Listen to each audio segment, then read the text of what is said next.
Барлықтарыңызға сәлем. Бұл сабақта 2023-24 оқу жылында өткен ауылдық олимпиада математика пәнінен 9 сынып 1 кезеңде келген 20-шы есепті шығарамыз. Келесі көп мүшеліктің канондық жазуындағы коэффициенттерінің қосындысын табыңыз дейді.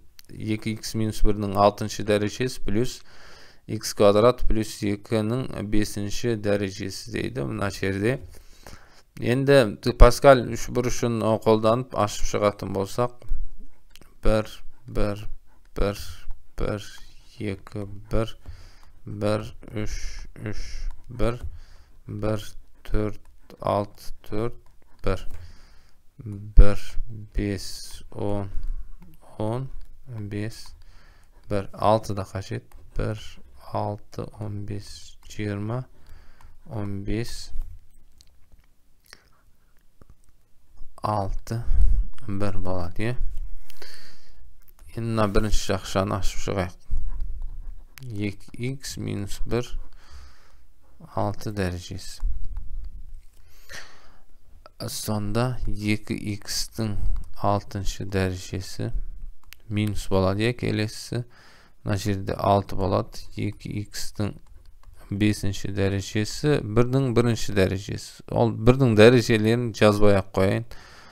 Плюс енді таңба ауысып келеді. 15 көбейту 2х-тің 4-ші дәрежесі минус енді 20 болады. 2х-тің 3-ші дәрежесі енді қосу болады. Қосылған 15 2х-тің квадраты енді азайды болады. 6 2х-тің 1-ші дәрежесі енді қосылған 1 көбейтілген 1-дің 6-ші дәрежесі болады. 1 деп жаза салсам да болатын еді. 2-ның 6-ші дәрежесі 64 х-тің 6-ші дәрежесі минус 32 болады. 32 болады. 2-ның 5 дәрежесі 16-ға көбейсек 180 192 192 х-тің 5 дәрежесі болды. Плюс 2-ның 4 дәрежесі 16, оны 15-ге көбейсек 240 болды. Х-тің 4 дәрежесі болды.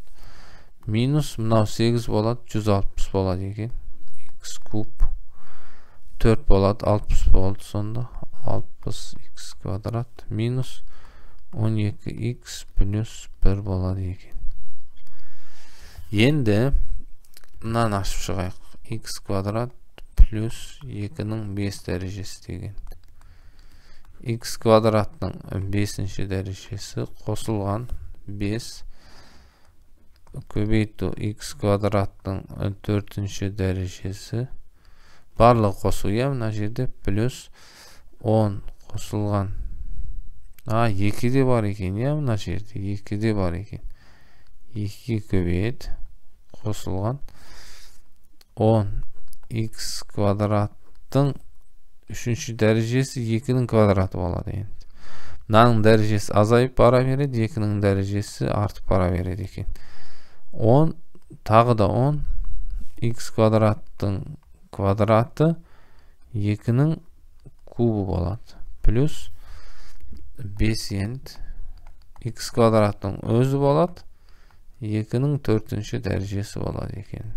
Плюс енді 2-ның 5-ші дәрежесі болады. Дәрежеге көтеріп шығайық енді.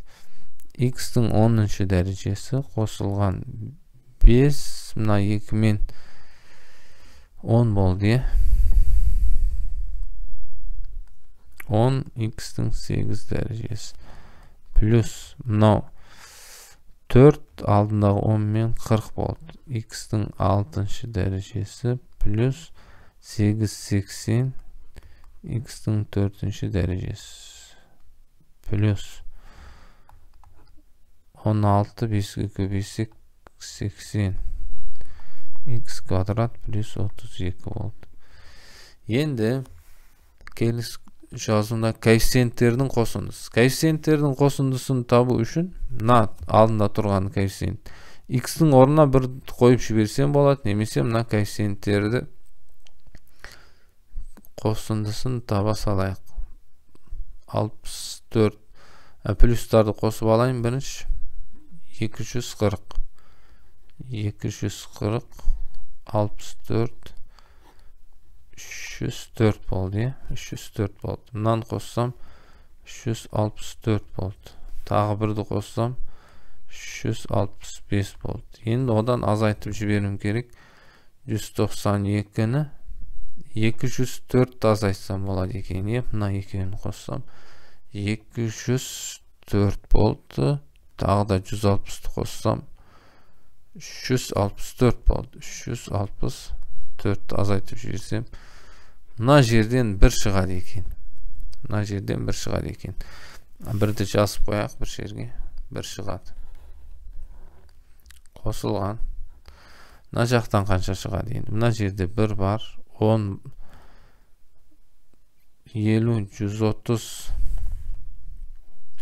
210, 242, 243.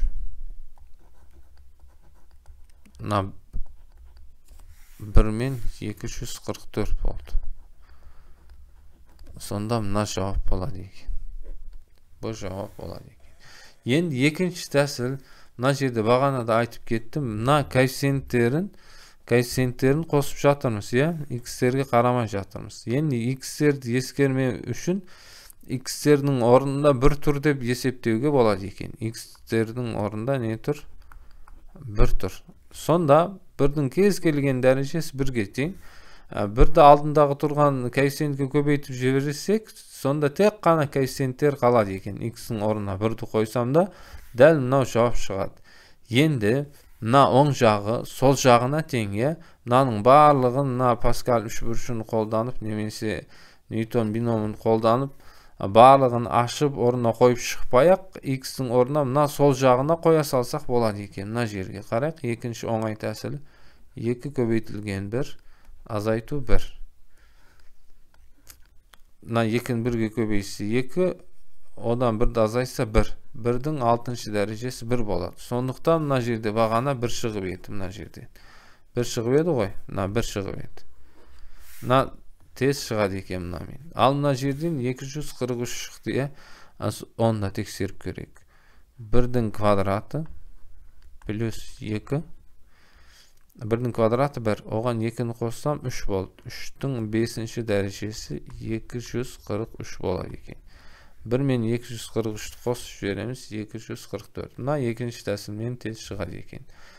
Мына оң жағына қойдық, сол жағына қойдық, бірақ бірдей жауап шыға береді, бірақ мына тәсілмен тез шығады екен. Барлығын ашып шығып есептеп отырмаймыз. Мына жерде 6-5 тұр.